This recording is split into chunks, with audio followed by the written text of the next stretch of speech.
माने भगवान के नाभि सरोवर से कमल खिला।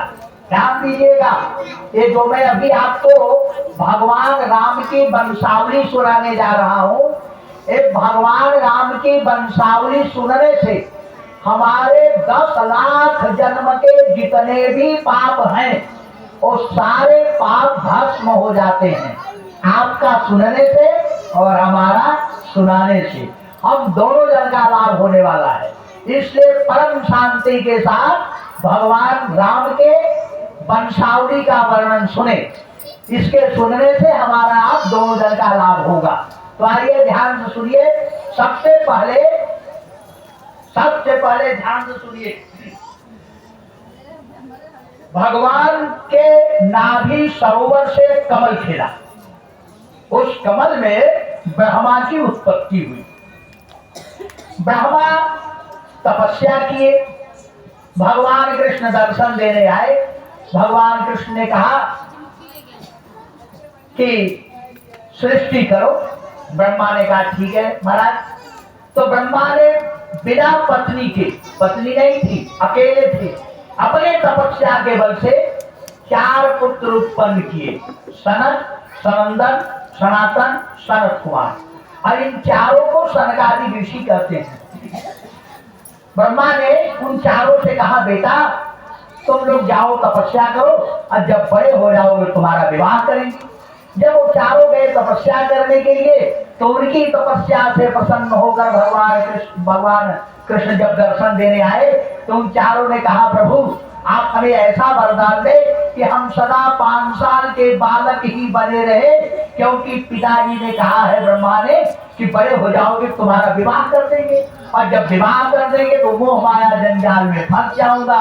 इसके नाते आप हमें ऐसा वरदान दे कि हम सदा 5 साल के बालक ही बने रहे। तुलसीदास ने लिखा है कि देखत बालक बहुकालीना। और भागवत में क्या करें सुखदेव परमहंस उन चारों सनकादि ऋषियों के लिए तान सदा चतुर कुमारा वृद्धान दशार्ध वयसो विदिदात्मकत्वात् वेत्रेण चाक्षरजता मतदर्हणास्तौ तेजोभिहस्य भगवत् प्रतिकूलशीलौ। वो 4 के चारों जो है रूप रंग आकार आकृति सबका एक समान। चारों के सनत, सनंदन, सनातन और सनत कुमार के। और इन चारों ऋषियों की अवस्था 10 आर्ध वयसो, वयस माने उम्र और दशार्ध माने 10 का आधा 5। इन 5 साल की इनकी अवस्था है। तो जब ये 5 साल के थे विवाह नहीं किए, आज भी बालक के समान है, नंगे घूमते हैं, तब ब्रह्मा ने 10 पुत्र और उत्पन्न किए अपनी तपस्या के बल से बिना पत्नी के। मरीचि, अत्रि, अंगिरा, पुलह, पुलस्त, क्रतु, भृगु, वशिष्ठ, दक्ष और नारद, ये 10 पुत्र। इसमें भी 10वें पुत्र नारद नैष्ठिक ब्रह्मचारी हो गए, बाबा जी बन गए। इन्होंने विवाह शादी नहीं किया। 9 जो है प्रजापति बने। प्रजापति का मतलब जिन्होंने विवाह किया और संतान उत्पन्न की। ये मरीच जो है, ये 9 जो है प्रजापति बने। प्रजापति माने जिन्होंने विवाह किया और संतान उत्पन्न की। तो ब्रह्मा के सबसे बड़े पुत्र का नाम था मरीच। मरीच के पुत्र हुए कश्यप। कश्यप के पुत्र हुए विवस्वान सूर्य। इसी सूर्य वंश में भगवान अवतरित हो गए, इसलिए भगवान राम को सूर्यवंशी कहा जाता है। तो ब्रह्मा के पुत्र मरीच, मरीच के पुत्र कश्यप, कश्यप के पुत्र विवस्वान सूर्य। आज इनका नाम है विवस्वान सूर्य, इस सूर्य का। इसके पहले भी सूर्य थे, उनका नाम था धाता। इसके पहले भी सूर्य थे, उनका नाम था मार्तंड।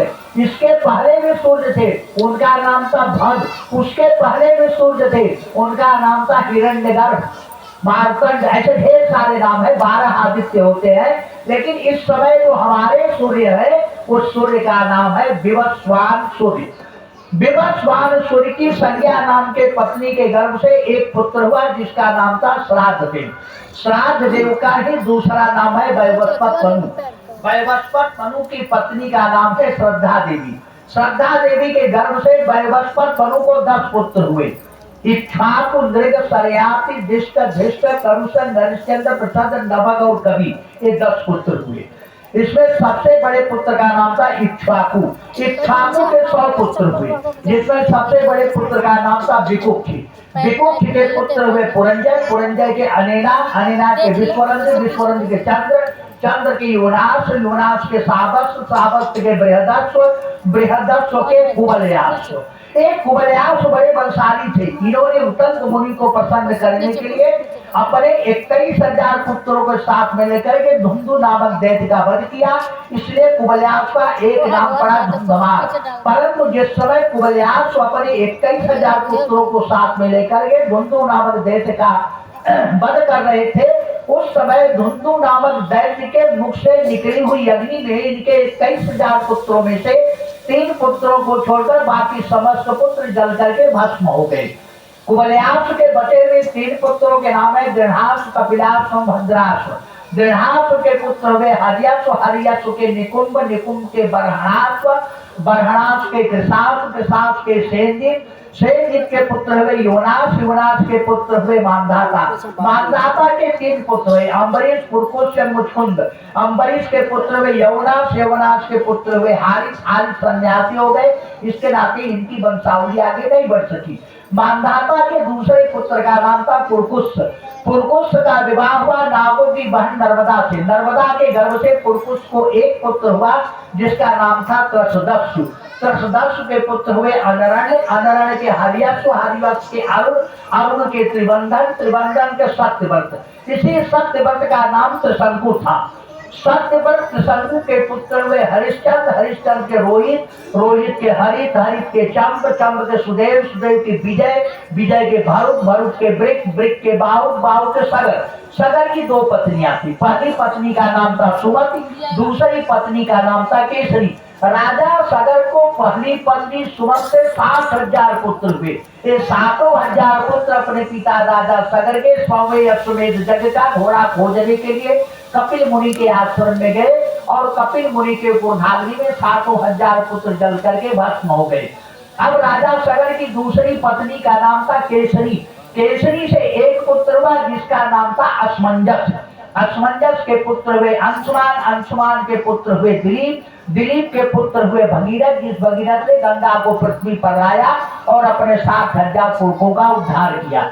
भगीरथ के पुत्र हुए सुत, सुत के नाव, नाव के सिंधुदीप, सिंधुदीप के अरिताज, अरिताज के ऋतुपर्ण, ऋतुपर्ण के सर्वकाम, सर्वकाम के सुदास, सुदास के सौदास, सौदास के अश्वत, अश्वत के मूलक, मूलक के दशरथ, दशरथ के ऐडविड, ऐडविड के विश्वसा, विश्वसा के खरवान, खरवान के दीर्घबाहु, दीर्घबाहु के रघु, रघु के आज के दशरथ, दशरथ के राम, लक्ष्मण, भरत, शत्रुघ्न। ये भगवान राम की